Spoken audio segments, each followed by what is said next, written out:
मौका नहीं मिले उसके लिए माजरत चाहेंगे। आप तमाम लोग दिल की गहराइयों से आप सब लोगों का शुक्रिया, इतना दूर से आप लोग इस जज्बे के साथ आए। जनाब प्रशांत किशोर जी का जोरदार तालियों के साथ स्वागत है। अब आगे के नाम तमाम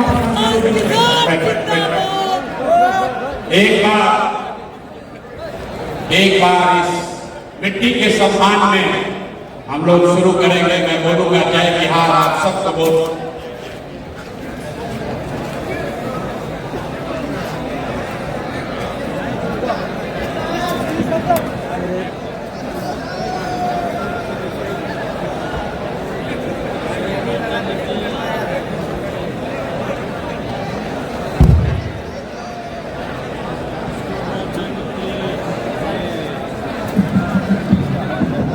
मैं एक बार भाई तुम माइक की बात चेंज ऑन मत करो। अब बैठे भी क्या है पीछे जगह खाली भीड़ कर रहे। मैं एक बार बोलूंगा जय बिहार, आप सबको बोलना है जय जय बिहार, जय बिहार। कितनी ताकत है, क्या इतना हंसा जय बिहार। ऊपर के लोग झारखंड में नहीं रहते हैं, आपको भी बोलना है जय बिहार, जय बिहार। शुक्रिया आपका सबका यहाँ समय निकाल कर आने के लिए। आप इस मशवरे के मजलिस में आप समय निकाल कर आए हैं, इसके लिए अपने भाई, अपने मित्र प्रशांत किशोर की ओर से आदाब स्वीकार कीजिए। ये मशवरे की महफिल मजलिस है, राजनीति का मजलिस नहीं है। मुसलमानों को मशवरे की जरूरत क्या है, क्यों इस मजलिस की जरूरत है, इसको समझने की बात है। आखिर इस मजलिस को क्यों आहूत किया गया? हम तो गांव गांव जाकर आपसे मिल ही रहे, फिर आपको इतना कष्ट देकर आपके गांव से, आपके शहर से वापस यहाँ क्यों बुलाया है? ये इसलिए कि आज अगर किसी कौम को सबसे ज्यादा मशवरे की जरूरत है तो वो बिहार, देश का, बिहार का मुसलमान। ये बात हम खुद से नहीं कह रहे,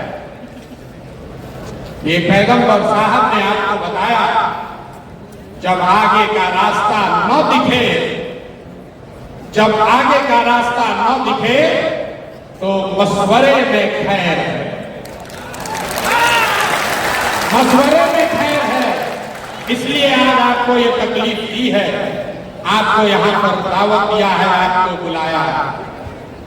मुसलमानों को मशवरा इसलिए करना है कि आपके हदीस में जो बात आपको बताई गई, पैगंबर साहब के हवाले से जो बात बताई गई कि मुसलमानों की ये जिम्मेवारी है, सही मुस्लिम, सही बुखारी में ये आपकी जिम्मेवारी बताई गई, अपने बच्चों के साथ इंसाफ करने की। और आज आपको मशवरे की जरूरत इसलिए है कि देश में आधे से ज्यादा मुसलमान चाहकर भी अपने बच्चों के साथ इंसाफ नहीं कर पा रहे। आपको ये आपके हदीस में बताया गया है, अपने बच्चों की तालीम की, तरबियत की, पढ़ाई की, परवरिश की आप वो नहीं कर पा रहे। तो मशवरा इसलिए करना है कि इस व्यवस्था को कैसे सुधारा जाए ताकि मुसलमान होने के नाते आप अपने बच्चों के साथ इंसाफ कर सकें। ये मशवरे की जरूरत इसलिए है कि आपके कुरान की जो पहली आयत है, इकरा बिस्मि रब्बिकल लज़ी खलक़,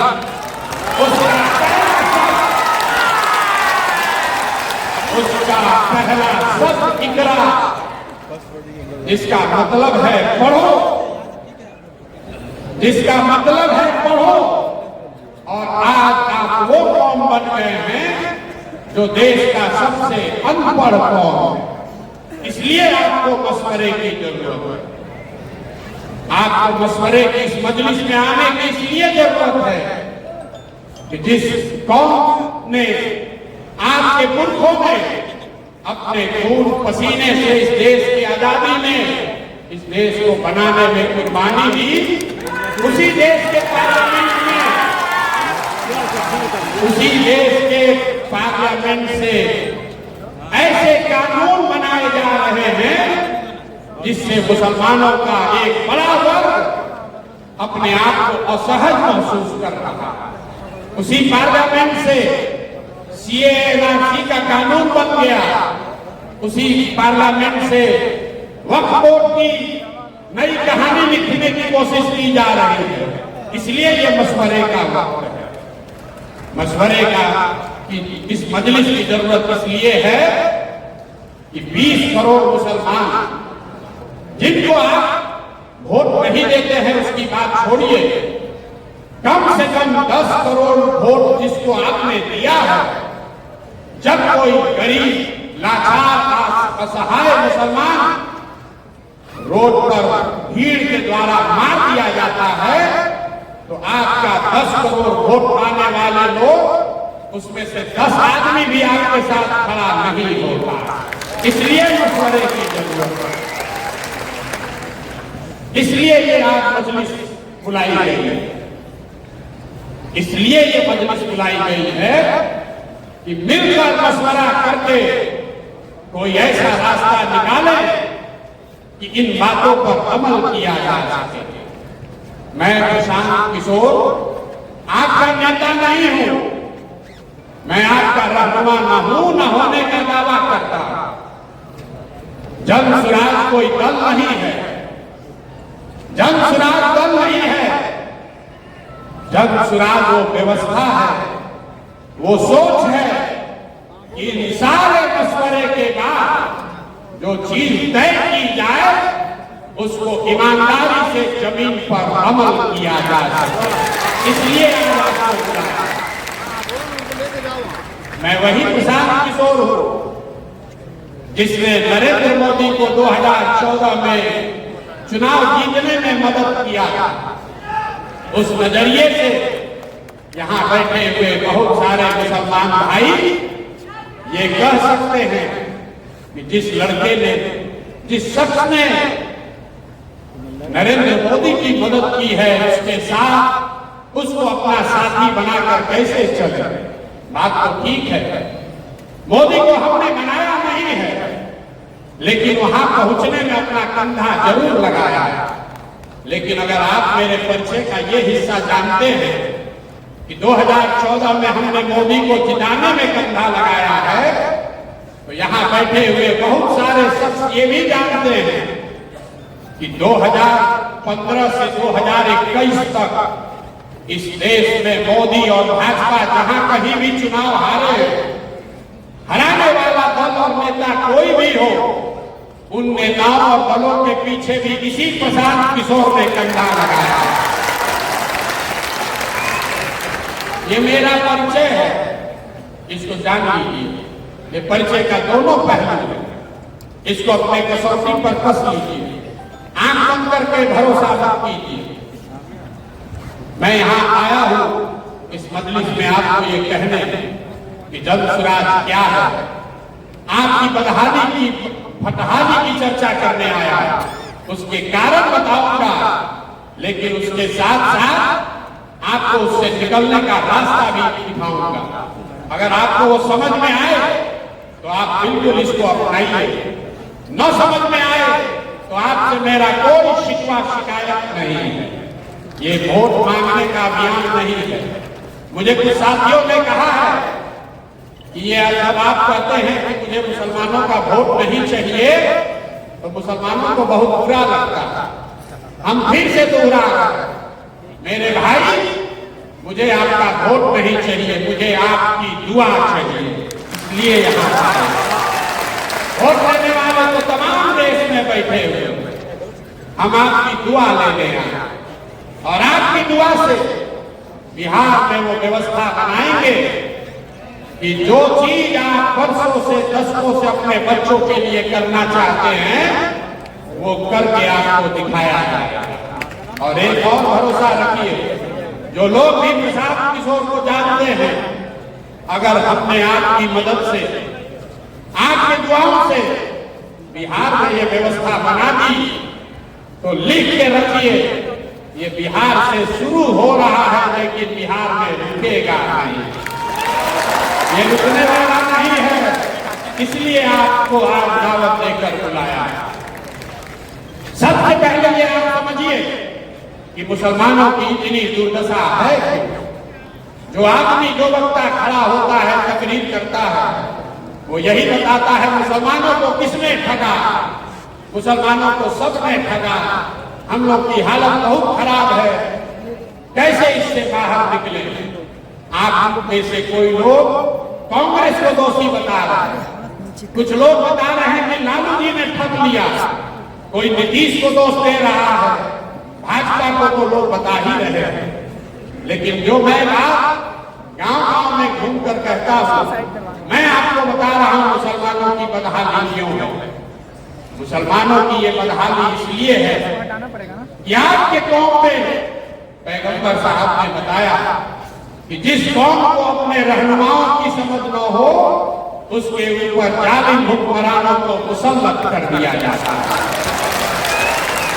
ये हम नहीं कह रहे, ये हम नहीं कह रहे, ये तो बात पैगंबर साहब ने कही। अगर आपको लगता है कि जो भी हुक्मरान है, किसी दल का हो, कोई भी व्यक्ति है, अगर वो जालिम है या आपके बच्चों की चिंता उसको नहीं है, तो बात अगर पैगंबर साहब ने कही है तो वो गलत नहीं हो सकती। आधा बात मत पढ़िए, आपके ऊपर जालिम हुक्मरान कब बैठाए जाएंगे जब आप गलत रहनुमाओं का चुनाव करेंगे। तो आपने पीछे जिसको भी चुना, उसको चुनने में जो गलती हुई उसी वजह से आज आपकी ये बदहाली। सच्चर कमेटी का रिपोर्ट हर मुसलमान पढ़ता बताता है। सच्चर कमेटी के रिपोर्ट में बताया गया कि इस देश में दलितों के बाद सबसे ज्यादा गरीब, पिछड़ा, बदहाल अगर कोई है तो वो मुसलमान है। तो मेरे भाई, सच्चर कमेटी का रिपोर्ट आया 2006 में। 2006 से पहले, आजादी के बाद 2006 तक इस देश में भाजपा का शासन नहीं था। तब तो उन्हीं लोगों का शासन था जिसको आपने अपना रहनुमा बनाया। तो आखिर आपकी इतनी दुर्दशा हुई कैसे? एक्शन फोटो लेना तब जाए। फिर वही बात बताऊंगा कि अगर बात पैगंबर साहब ने कही है तो वो गलत नहीं हो सकती। आपने गलत रहनुमाओं को चुना, इसीलिए ये दुर्दशा हुई है। आप बिहार के नजरिए से देखिए, आप कह रहे हैं कि भाई हमको यहाँ विकल्प नहीं है।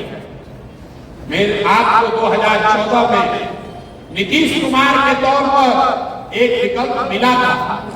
आज मैं नीतीश के विरोध में खड़ा हूं, लेकिन 2014 में नीतीश कुमार ने मुसलमानों के साथ कोई गलती, धोखा नहीं किया। आपको याद होगा 2010 में जब नीतीश और भाजपा की सरकार चल रही थी बिहार में, तो 2010 के विधानसभा चुनाव में यही नीतीश कुमार है जिसने नरेंद्र मोदी को बिहार में घुसने नहीं दिया। 2005 से लेकर 2014, 12, 13, 14 तक आपके लिए नीतीश कुमार ने कुछ अलग से किया हो या न किया हो, बिहार में जो काम हुआ उसका थोड़ा बहुत फायदा मुसलमानों को भी हुआ। आपके साथ कुछ गलत नहीं हुआ। तब आपको नीतीश कुमार को अपना रहनुमा बनाना चाहिए था। ये वही नीतीश कुमार है जो 2014 में 13 में जब मोदी जी को प्रधानमंत्री का चेहरा बनाया गया तो गठबंधन से, भाजपा से अलग हो गए। लेकिन वही नीतीश कुमार जब 2014 में लोकसभा चुनाव लड़ने आए तो मुसलमानों ने उनको अपना रहनुमा, अपना रहबर नहीं बनाया। आपने उनकी मिट्टी पलीत कराया। ये आपकी सोच है। और वही नीतीश कुमार अभी 2 महीना, 6 लोकसभा चुनाव के पहले सीएए पर आपके खिलाफ वोट देने के बाद 2017 में आपको ठगने के बाद वही नीतीश कुमार फिर जब इंडिया अलायंस में चले गए तब आपको उनको अपना रहनुमा नहीं मानना चाहिए था, लेकिन मुसलमानों को लगा कि नीतीश कुमार अब हमारा नया रहनुमा हो सकता है।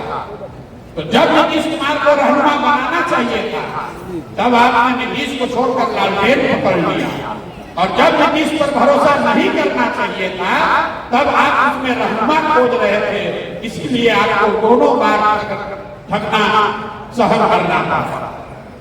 अगर आप अपने सही रहनुमाओं का चुनाव नहीं करेंगे तो जीवन में कभी भी आपके पास खुशहाली नहीं आ सकती। आप चुनाव चाहे जिसका भी करें, बिहार में 30-35 साल से आपको लालटेन को, लालू जी को, राजद को वोट करते हैं। भाई कोई राजनीति में वोट किसी को क्यों करता? वोट करने की 3 ही वजह। एक, आप वोट करते हैं अपने और अपने बच्चों के विकास के लिए।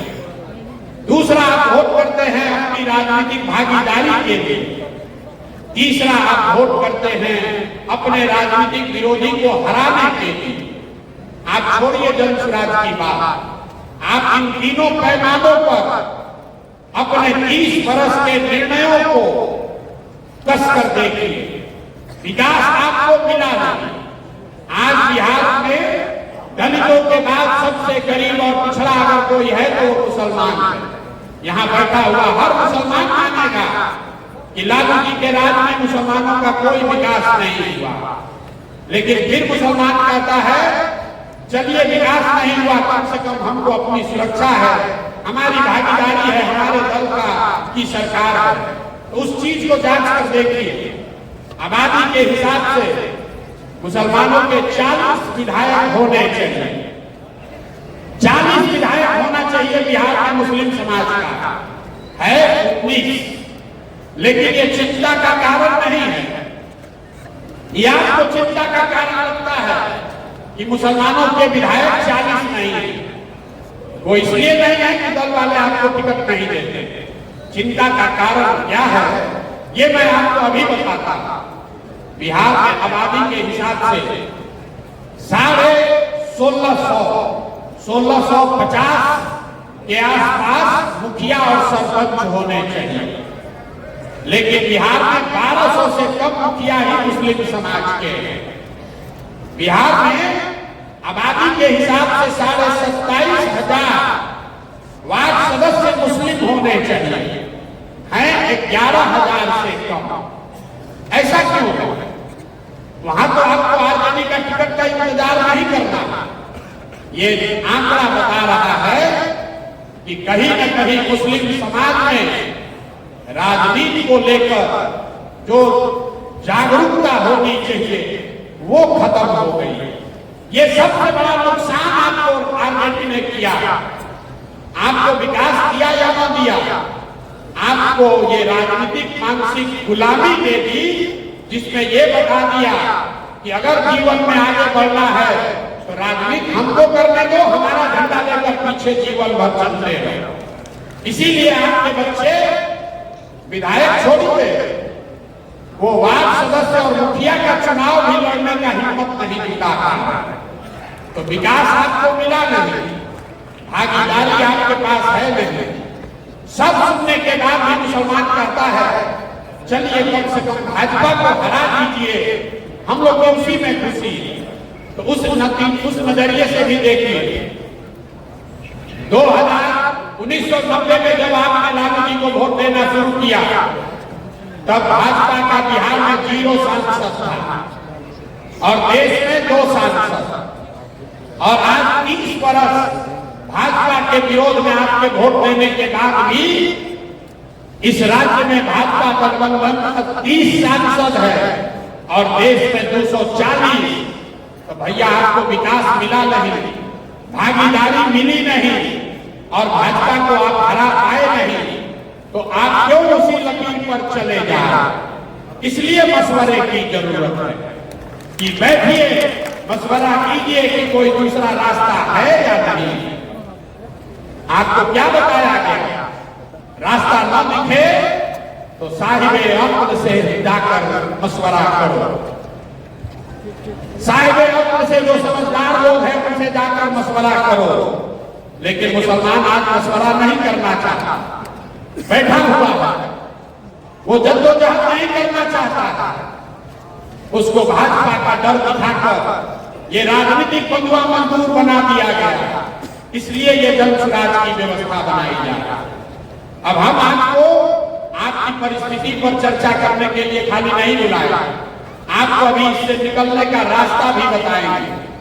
आपके सामने अभी आंकड़े से वो रास्ता बताएंगे, आपको खुद दिखेगा कि कैसे आप अपने बच्चों की राजनीति में भागीदारी भी करा सकते हैं, विकास भी कर सकते हैं और भाजपा को मुकम्मल हरा भी सकते हैं।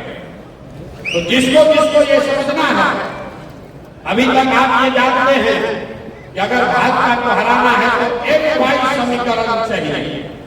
यही आपको बताया गया है पिछले 30 साल में, एक वाई समीकरण होगा तो उससे हम लोग भाजपा को हरा देंगे। लेकिन उस सारे समीकरण से भाजपा को अभी तक नहीं हरा पाए। ऐसा क्यों? ऐसा इसलिए कि अब एक वाई समीकरण कहीं बचा ही नहीं। अब समीकरण है वाई एम, जहां वाई खड़ा होता है वहां पर मुकम्मल एक समाज के, मुसलमान समाज के लोग उसको वोट देते हैं। लेकिन जैसे ही मुसलमान खड़ा होता है तो आधे से ज्यादा वाई समाज के लोग हिंदू मुसलमान के नाम पर जाकर भाजपा को वोट देगा।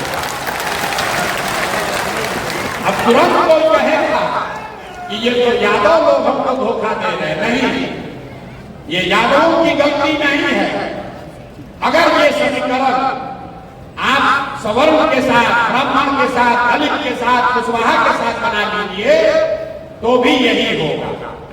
जब वो खड़े होंगे तो आप उसको मुकम्मल वोट दीजिएगा, लेकिन जैसे ही आप खड़े होइएगा तो विचारधारा की तलवार से आधा लोग उसमें कट के हिंदू मुसलमान के नाम पर आपके खिलाफ वोट करेगा। ऐसा क्यों है? ऐसा इसलिए है कि एक आंकड़ा याद रखिए, इस देश में भाजपा को 36% वोट आया है। इस देश में हिंदू रहते हैं 80%। ध्यान से इसको सुनिए, 80% इस देश में हिंदू रहते हैं और भाजपा को 36-37% वोट आया है। इसका मतलब है कि करीब करीब आधे हिंदू आज भाजपा को वोट नहीं दे रहे, भाजपा को वोट दे रहे हैं। जो लोग भाजपा को वोट दे रहे हैं वो किसी एक जाति के नहीं हैं, वो सभी जातियों में। इसका उदाहरण देखिए, बिहार में भाजपा को मोदी जी को वोट पड़ा है, लेकिन मोदी जी के जाति का कोई आदमी बिहार में नहीं रहता। वो लोग जो मोदी और भाजपा को बिहार में वोट देते हैं वो हिंदू मुस्लिम के विचारधारा से प्रभावित होकर उनको वोट देते हैं। इसी आंकड़े में आगे का रास्ता छुपा हुआ है। आपको समझना यह है कि वो कौन आधे हिंदू हैं जो भाजपा को आज वोट नहीं कर रहे। कभी कभी आप लोग उसको खोजने की कोशिश करते हैं तो किसी को वो यादव दिखता है, किसी को कुशवाहा दिखता है, किसी को दलित दिखता है। मैं आपको बता रहा हूं वो कौन हिंदू है जो भाजपा को वोट नहीं कर रहा। जो हिंदू गांधी जी की विचारधारा को मानने वाला है वो आज भाजपा के आज के विचारधारा से इत्तेफाक नहीं रखता। जो हिंदू अंबेडकर, बाबा साहब अंबेडकर की विचारधारा को मानने वाला है वो भी भाजपा को वोट नहीं करता। जो हिंदू कम्युनिस्ट विचारधारा को मानने वाला है वो हिंदू भी भाजपा को आज वोट नहीं करता। और जो लोग जयप्रकाश और लोहिया के समाजवाद को मानने वाले हैं वो भी भाजपा को वोट नहीं करते। तो इन चार विचारधारा के मानने वाले हिंदुओं को अगर आप इकट्ठा करें तो वो करीब करीब आधे हिंदू हुए। तो राजनीतिक सफलता का जो मंत्र है ये विचारधारा के आधार पर इन 4 विचारधारा के मानने वाले हिंदुओं के साथ अगर 20% मुसलमानों का सामाजिक राजनीतिक गठजोड़ बना दिया जाए तो आप हुए 7, भाजपा हुई 40 और पूरा मुकम्मल उनको राजनीतिक शिकस्त दी जा सकती है। किसी विचारधारा पर, किसी फॉर्मूले पर ये जन सुराज की नींव रखी गई है कि जाति के आधार पर नहीं, धर्म के आधार पर नहीं, विचारधारा के आधार पर जो लोग आज भाजपा से लड़ना चाहते हैं उनके साथ सामाजिक राजनीतिक गठजोड़ अगर मुस्लिम समाज के लोग बना दें तो आपको हर चुनाव में सफलता मिलनी ही मिलनी है। यहीं पर ओवैसी साहब को कह रहे हैं और जन सुराज को कह रहा है, यही फर्क है। ओवैसी साहब ये कह रहे हैं कि मुसलमानों को अपने पैर पर खड़े होकर अपना राजनीतिक वजूद बनाने के लिए लड़ाई लड़नी चाहिए। जन सुराज ये कह रहा है कि मुसलमानों को अपने पैर पर खड़े होकर अपना राजनीतिक वजूद बनाना चाहिए, लेकिन अकेले नहीं, उन आधे हिंदुओं के साथ करना चाहिए जो विचारधारा के आधार पर आपके साथ चलने को तैयार है। एक बार आपने ये कर लिया तो ये थियरी नहीं है। जो लोग हमको जानते हैं उनको पता है प्रशांत किशोर को और कुछ आए चाहे नहीं, चुनाव लड़ाने आता। 1-2 राज्य में नहीं, हमने 10 राज्य में ये करके देखा। आप बगल का राज्य है बंगाल, वहां पर 27% मुसलमान रहता है और जब हमने दीदी का कैंपेन किया उनको वोट आया 49%, मतलब 70% में, वहां 70% करीब हिंदू है। आधे हिंदुओं को मैंने मुसलमानों के साथ जोड़ा, तब दीदी को उतनी बड़ी सफलता मिली। तो अगर ये काम पहले किया गया तो इसको बिहार में भी किया जा सकता है, इसलिए आपको दावत देने आया।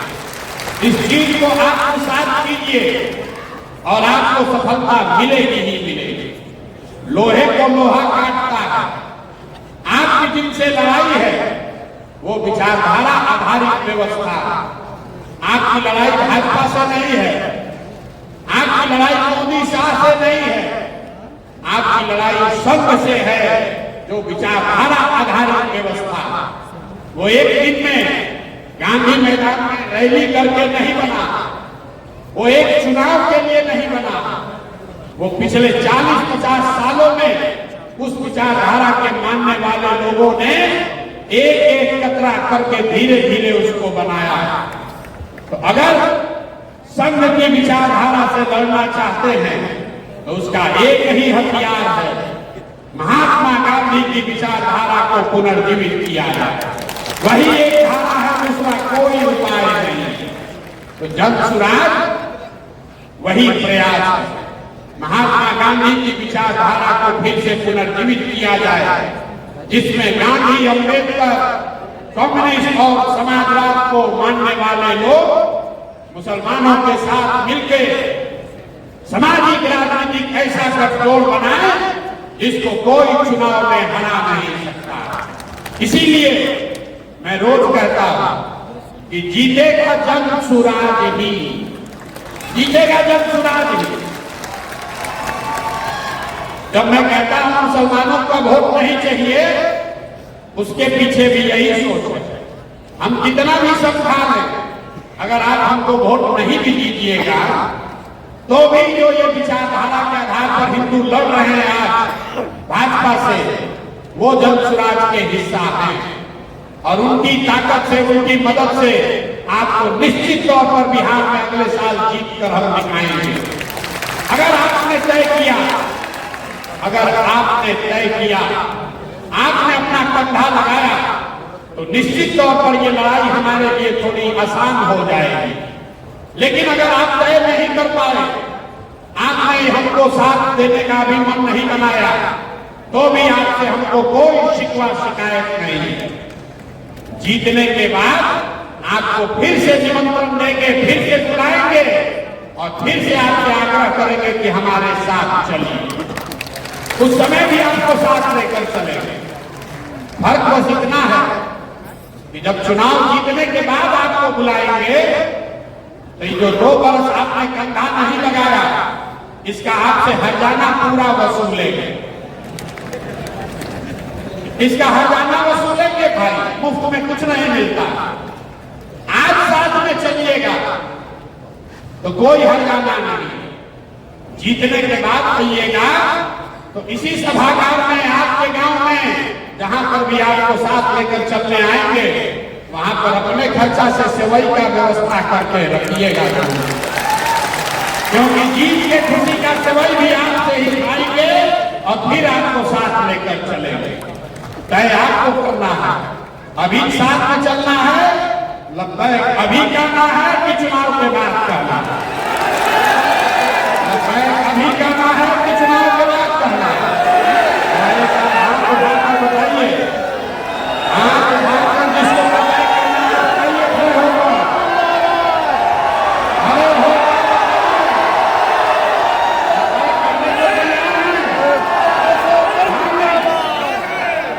सबको बैठिए, सबने आपको एक दूसरे के साथ देखा है। पूरे मंच को साक्षी रख के इस सभागृह में बैठे, इस मजलिस में बैठे सबको साक्षी रखकर आपने लब्बैक कहा है। आपने कहा है लब्बैक, इसलिए नहीं कहा है कि जमशुराज को वोट देना, लब्बैक इसलिए कहा है कि हम लोग मिलकर वो व्यवस्था बनाएंगे कि अपने बच्चों के साथ इंसाफ कर सके। अब एक बार अपने बच्चों के साथ इंसाफ कर सकते, ऐसी व्यवस्था बनाने के लिए जो लब्बैक कहना चाहता है हाथ उठाइए, उठाइए हाथ फिर से, और लब्बैक करने को तैयार है कि नहीं? आपके बच्चों के साथ इंसाफ होना चाहिए कि नहीं होना चाहिए? होना चाहिए। तो प्रशांत किशोर आपका नेता नहीं है, आपका रहबर रहनुमा नहीं है, लेकिन आपको ये विश्वास दिला रहे हैं कि आप हमको वोट दीजिए या मत दीजिए, आपने हमको दुआ दी है। आप अपने अपने बच्चों को हमारे पास भेजिए, जमशुराज के पास भेजिए। आपके गांव में, आपके पंचायत में, आपके इलाके में कोई भी लड़का, चाहे वो जितने भी गरीब परिवार का हो, अगर उसमें राजनीति की सलाहियत है, अगर वो राजनीति करना चाहता है, उसके पास पैसा नहीं है तो कोई बात नहीं, उसके पिताजी, उसके घर वाले राजनीति में बड़ा चेहरा नहीं है तो कोई बात नहीं है। पैसे का चिंता, व्यवस्था का चिंता अपने भाई, अपने बेटे प्रशांत किशोर पर छोड़िए, लेकिन उन बच्चों को भेजिए, उन बच्चों को मेरे पास भेजिए, जमशुराज के पास भेजिए। इस पूरे सभा में आपको साक्षी रखकर ये बता रहे हैं, अगर अपने समाज से किसी बच्चे को भेजोगे तो उसको प्रशिक्षित भी मैं करूंगा और जमशुराज के खर्चे पर चुनाव भी निश्चित तौर पर लड़ूंगा। देखिए खड़ा होकर कह रहे हैं, अफाक अमर, पहली बार बिहार के उच्च सदन, बिहार विधान परिषद में आपके समाज का कोई आदमी चुन कर गया। इनको लालू जी ने नहीं भेजा, कांग्रेस में थे, कांग्रेस में नहीं भेजा, जमशुराज ने अपने कंधे पर बैठाकर इनको सदन में भेजा। तो हमको आपसे वोट मांगने बहुत लोग आते हैं, हमने आपसे आपकी दुआ मांगी है और हम आपसे अपने आपके समाज से बच्चे मांग रहे हैं। हर पंचायत से, हर आपकी 2.5 करोड़ की आबादी है बिहार में, आप हमको हर पंचायत से 5, 7, 10 ऐसे बच्चे निकाल कर दीजिए जिनको राजनीति सिखाया जा सके, जिनको वार्ड सदस्य लगाया जा सके, जिनको मुखिया सरपंच बनाया जा सके। अगर उसमें काबिलियत हो तो उसको विधायक भी लगाया। अरे यहाँ लोग बैठे हैं, इधर तो बैठे हैं वो कम, लेकिन जो इधर बैठे हैं उनका इसमें कोई दिलचस्पी नहीं है कि मुखिया लड़ाइएगा कि नहीं, इनका दिलचस्पी है कि विधायक को लड़ाइएगा, ये बताइए है कि नहीं है। तो हमने घोषणा की है सिर्फ मुसलमानों के लिए नहीं, 2 अक्टूबर को जब ये आपका दल बन रहा है तो समाज में जिसकी जितनी आबादी है, वो चाहे सामान्य वर्ग का हो, वो दलित समाज का हो, अति पिछड़ा हो, ओबीसी हो, यादव हो, कुशवाहा हो, मुसलमान हो, जिसकी जितनी संख्या है उसको उतनी भागीदारी निश्चित तौर पर दी जाए। और वो भागीदारी प्रशांत किशोर नहीं देंगे। मैं ऐसी व्यवस्था बना रहा हूं कि वो चूंकि व्यवस्था के मालिक ही आप होंगे तो आपके साथ कोई गलती नहीं कर सकता। तो 2 अक्टूबर को जब ये जन स्वराज दल बनेगा तो 1 करोड़ बिहार के लोग जो मिलकर इसको बना रहे हैं, उसमें हमसे लिख कर ले लीजिए 18 लाख मुसलमान भी शामिल होगा। गांव जाकर मैंने मुसलमान भाइयों के हाथ जोड़े हैं, उनको समझाया है कि आइए ये व्यवस्था बन रही है, इसमें जुड़िए, इसके मालिक और मुखिया बनिए। जब ये दल बनेगा और 2 तारीख को इसके 25 लोगों के नेतृत्व की घोषणा की जाएगी तो उसमें 4 या 5 मुसलमान साथी भी चुनकर आएंगे जो इस दल का नेतृत्व करेंगे। इसमें कोई अल्पसंख्यक प्रकोष्ठ नहीं है, कोई प्रकोष्ठ नहीं। जो दल है वो एक ही दल है और उसमें 20% की आपकी भागीदारी सुनिश्चित है। बच गया विधानसभा, तो विधानसभा में 18% आपकी आबादी के हिसाब से जहां पर भी आपकी दावेदारी बनती है, कम से कम 40 विधायक आपके जरूर लड़ाए जाए। लेकिन इससे आगे की बात कर, कुछ लोग कह रहे हैं कि वोट काट सकते हैं, तो आपने आज तक जिसको रहनुमा बना के रखा है, इस मंच से सीधी आपके जरिए उनको घोषणा चुनौती दे रहे हैं। जहां पर भी राजद के लोग आपके समाज के लोगों को टिकट देंगे, जहां पर भी आपके समाज के लोगों को राजद के लोग टिकट दें, आप उनसे स्वीकार करा लीजिए जब चुनाव वहां मुसलमान उम्मीदवार नहीं बना। अगर उनमें दम है, अगर उनमें दम है तो ये ऑफर को स्वीकार करके दिखा। हम ऑफर दे रहे हैं सामने आपके, आपने भरोसा करके लब्बैक कहा है तो हम आपको कह रहे हैं, जहां पर जो आप 19 साथी लड़कर जीते हुए हैं उनके खिलाफ हम मुसलमान कैंडिडेट नहीं उतारे, लेकिन जहां पर मुसलमानों की भागीदारी है वहां पर उनको भी बंटवारा नहीं करना। आपको दूध का दूध, पानी का पानी हो जाएगा कि किसको आपके समाज की चिंता है और किसको अपने लालटेन और अपने रोशनी की चिंता है। हमारे लिए आप विरासत दे रही हैं, आप हमारे लिए जन स्वराज के लिए विरासत दे नहीं है। लालटेन में आप जल रहे हैं, रोशनी कहीं और हो रही है। जल रहा है आपके बच्चों का भविष्य, रोशनी कहीं और हो रही है।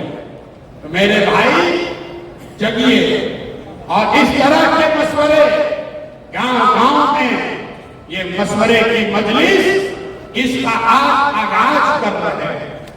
गांव-गांव में पंचायत में जाकर लोगों को ये बताइए, क्योंकि ये बात पैगंबर साहब ने कही कि मां की गोद से कब्र तक इल्म हासिल करने के लिए जरूरत पड़े तो चाइना भी जाओ।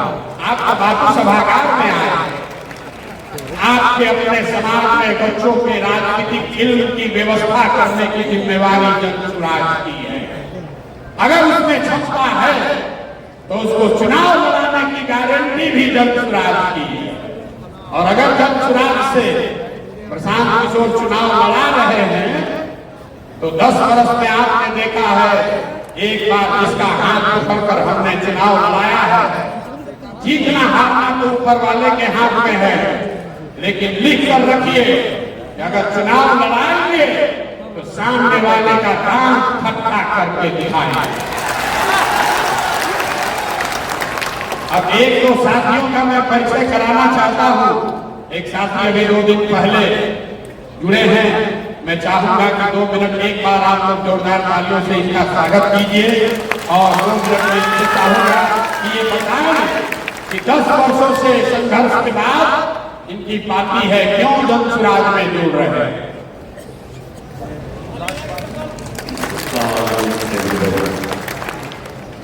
तमाम आदरणीय मजलिस, आप तमाम लोगों को ये बताते हुए खुशी हुई कि मैं आज जनसुराज का एक हिस्सा बनने की वजह क्या है वो आप बहुत आसानी से प्रशांत किशोर ने जो कहा आप उसको समझ। यही वो वजह है कि आपकी सियासी हिस्सेदारी मिले। वो सारी बातें इन्होंने कह दी, मैं तो सिर्फ एक शेर में ही इस बात को कह दूंगा कि सब मिटा दे अपनी हस्ती को, अगर कुछ मर्तबा चाहे कि दाना खाक में मिलके गुले गुलजार होता है, सब जनसुराजी बनिए और यहाँ शरीक हो जाएंगे। यही वो वक्त है आजादी के बाद पहली बार आपको एक ऐसा मौका मिला है, एक ऐसी पार्टी बन रही है जो आपको बता रही है कि आप आइए, हम आपको आपके आबादी के मुनासिब से हिस्सेदारी देंगे। जब आपको आपके आबादी के हिसाब से हिस्सेदारी मिलेगी तो यकीन जानिए वो तमाम मुश्किलें जिसकी वजह से आज आप परेशान हो रहे हैं, आज दिन सीए नासिब प्रशांत बाबू ने आपको बता दिया, ये तमाम चीजें जो बन रही है क्यों। आज आप जितनी मीटिंग बुला रहे हैं कुछ नहीं होने वाला है जब तक आप वहां नहीं पहुंचेंगे। और वहां पहुंचेंगे कब? जब आपके अंदर सियासी सूझबूझ होगी, सियासत करना जानेंगे, वही सियासत जो आज प्रशांत किशोर बता रहे हैं और आपको दावत भी दे रहे हैं कि आप आइए और आके इनसे जुड़िए, सियासत सीखिए। सियासी हिस्सेदारी के बगैर आपको कुछ नहीं मिल सकता। जब तक आप अपने हक के लिए खुद नहीं खड़े होंगे, अपने आप को खुद आगे नहीं बढ़ाएंगे, कोई ताकत आपको नहीं बढ़ा सकती। किसी लालू ने नहीं लगा, किसी कांग्रेस ने नहीं लगा, आप ठगे गए। आप अपने घर का मुहाफिज दूसरे को बनाएंगे, आप ठगे जाएंगे।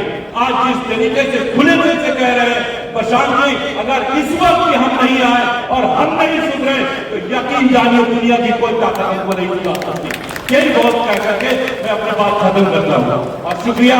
मैं इनसे गुजारिश कर रहा हूँ कि अपने साथ मुझे जोड़। बहुत बहुत साहब का बहुत बहुत धन्यवाद। इन्होंने कहा कि इन्होंने खुले मन से कहा है भागीदारी का।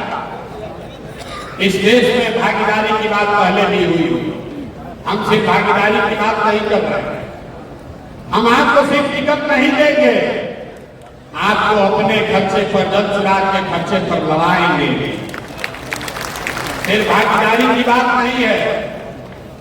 नाम पूरा करने के लिए हारने वाले सीट पर किसी मुसलमान को दे दिया, जिस मुसलमान को दिया उससे भी 2-4 करोड़ रुपया ले लिया। ये सियासत आप देखते आए। हम आपके समाज से भी चोर बदमाश ठग को नहीं खड़ा करना चाहते। आप अपने समाज के सबसे अच्छे, सबसे बेहतर, जिस पर आपका भरोसा है उसको भेजिए। ये चिंता मत कीजिए कि उसके पास चुनाव लड़ने का पैसा है कि नहीं। अथाक अमर पैसे से एमएलसी नहीं बने। जनसुराज ने एक बार तय कर लिया कि आदमी अच्छा है तो इसको कंधे पर बैठा कर सदन में पहुंचाए। तो अगर आप आगे ये समझ रहे हैं, तुरंत अभी हम कहेंगे, अभी तुरंत आप देख रहे हैं कि जब से जनसुराज की ये चर्चा शुरू हुई है, आपने जितने लोग बैठे हैं राजनीति से जुड़े हुए, सबके पास सामने से फोन आ रहा है। तो और कुछ कीजिए या मत कीजिए, मेरा इतना धन्यवाद ये इसलिए कीजिए कि कम से कम आपको पूछना तो शुरू किया। अभी तक तो आपको पूछ भी नहीं रहा। जिसको जिसको अनुभव ये नहीं है, इस कार्यक्रम के बाद हमारे साथ एक फोटो खिंचवा लीजिएगा और उसको फेसबुक पर डालिए और देखिए कि कैसे सारे दल वाले आपको फोन करते हैं, अरे भैया काहे नाराज हो, प्रशांत किशोर से काहे मिल रहे हैं। ये ताकत है जनसुराज की। अभी दल नहीं है, अभी आपको चुनाव नहीं लड़ा है, आपको आपको हिस्सा नहीं दिया, आपको जिताए नहीं, सिर्फ एक खिड़की आपके लिए खोली है, उसी से आपकी राजनीतिक बंधुआ मजदूरी खत्म हो रही है। इस मंच पर बैठा हुआ कोई ऐसा आदमी नहीं है जिसको 8 आदमी, 10 आदमी, 20 आदमी ये दबाव नहीं बना रहा है कि अरे भाई वंशराज की ओर क्यों जा रहा है। ये बगल में हमारे बैठे हैं पराजी जी, इनको जीना इनका हराम कर दिया। 10 साल से कोई नहीं इनको पूछ रहा था, जैसे ही वंशराज में आए सबको याद आया करे वो मुनाजिर हसन भी है, जिनको रोज इनको कहते हैं हमको भैया पूछ रहा। अंगारुल हक साहब के लड़के बैठे हैं यहाँ, कहाँ हैं? ये देखिए ये खल बैठे हैं, ये हमको कहते हैं भैया हमको बड़ा अच्छा लगता है, आप मतलब से जुड़े हैं, सुबह साथ में फोन करता है। तो ये राजनीति, ये आपके राजनीतिक बंधुआ मजदूरी खत्म होने की शुरुआत है। जैसे जैसे आप आगे बढ़ोगे आप देखिएगा कि जिन लोगों का फोन 5 वर्ष में भी नहीं आता था, अब हर 5वें दिन आपके यहाँ आएगा। राजद में जब अब बैठक हो रही है तो अगल बगल मुसलमान बैठा रहा, अभी तक किसको बैठा कर घुमा रहा था वो आपको मालूम है। तो हम अगल बगल मुसलमान नहीं बैठा रहे, हम पूरे सभा में ही खाली मुसलमान ही बैठा है।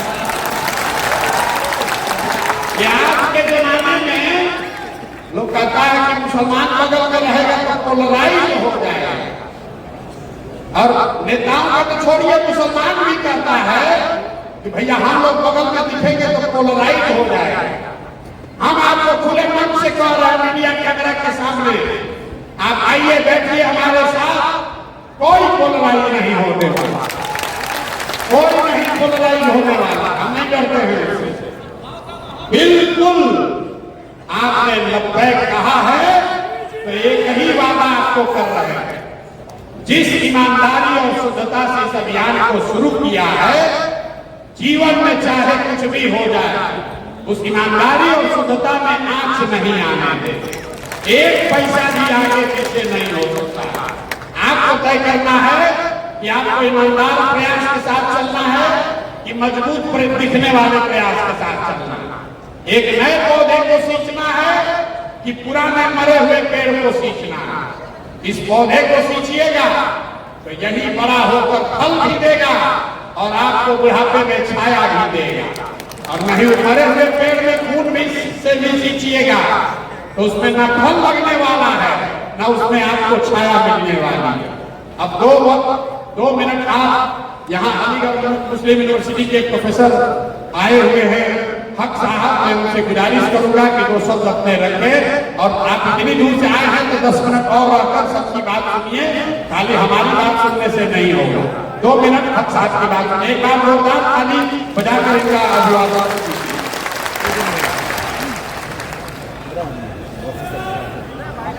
बहुत शुक्रिया प्रशांत किशोर साहब। एक टूटी हुई जंजीर की फरियाद है हम, एक टूटी हुई जंजीर की फरियाद है हम, और दुनिया ये समझती है कि आजाद है हम भी तानारे बटोरे हैं बराबर के शरीर, दरो दीवार अगर तुम हो तो बुनियाद है हम।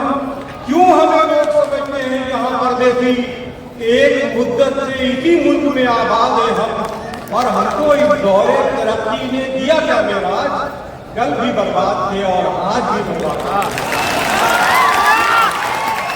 प्रशांत किशोर साहब की बात मैं बहुत गौर से सुन रहा था। मैं तकरीबन आप ये समझिए कि एक ये की थीसिस इनके ऊपर करवा सकता हूँ। एक वहाँ से जहाँ पे ये पोल स्ट्रेटेजिस्ट हुआ करते थे और जन स्वराज को मैं पहले दिन से फॉलो कर रहा हूँ। मेरे बहुत सारे स्टूडेंट आफिया और साकिब कलीम ये सब यहाँ शामिल हैं। मैं इनसे पहले दिन से कहता था कि मैं छुट्टी लेकर के खुद इस जन स्वराज में शामिल होना चाहता हूँ अपनी तरफ से। देखिए जो बात उन्होंने नहीं उसमें गौर करने की जरूरत है। आप ये याद रखिए कि आप जहाँ कहीं भी हो, सियासत में आपको दिलचस्पी हो या ना हो, सियासत को आपको दिलचस्पी है। आप यहाँ बैठे हुए हैं, आप अपने मदरसों में बैठे हुए हैं, आप अपनी मस्जिदों में बैठे हुए हैं, आप अपने मकबरों में बैठे हुए हैं, लेकिन सियासत आपको दिलचस्पी है।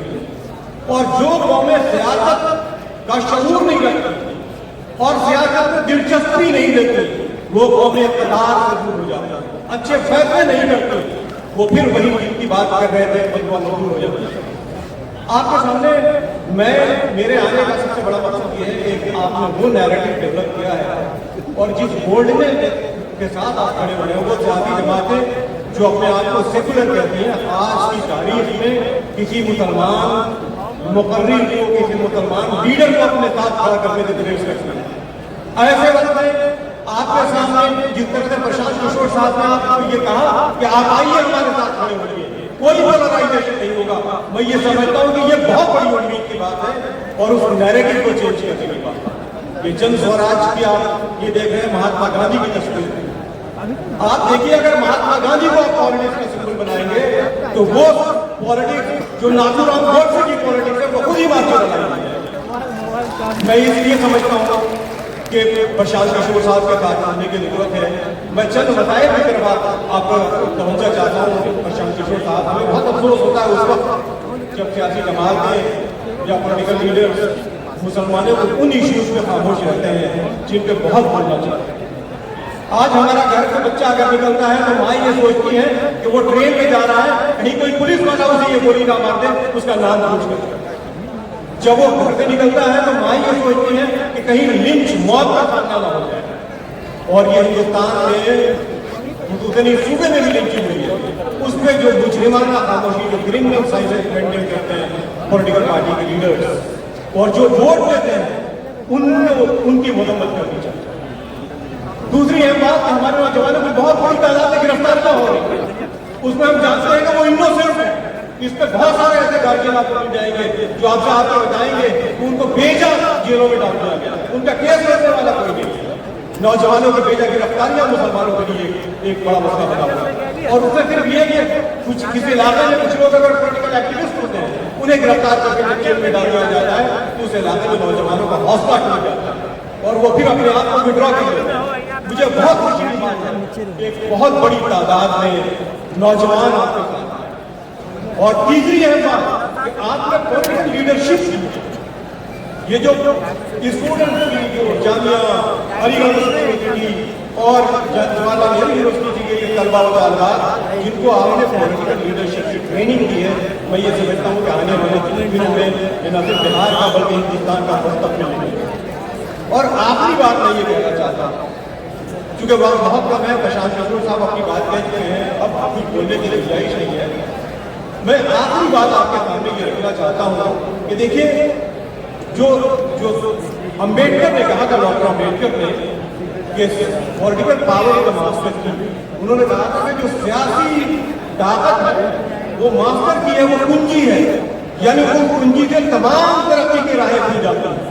तो आप उस कुंजी को अपने हाथ में लेने की कोशिश करें और एक तब्दीली की सियासत, तगय्युर की सियासत और जो चेंज की सियासत है उसकी तरफ अपना बढ़ाएं। बहुत बहुत शुक्रिया। अब आप सब जाना चाहते हैं घर, जाने से पहले एक पंक्ति मेरे से अंतिम सुनते जाइए। हिंदुओं में हम लोग कहते हैं कि जो ब्राह्मण शादी कराता है वही श्राद्ध भी कराता है। तो इस बात को याद रखिएगा, इससे ज्यादा इसको नहीं बढ़ाएंगे। आप हाथ पकड़िए, दुआ कीजिए और आगे ये कारवां बढ़ेगा। आए, आपके इस मजलिस का हिस्सा बनना स्वीकार किया, उसके लिए आप सबका तहे दिल से शुक्रिया। बहुत बहुत धन्यवाद।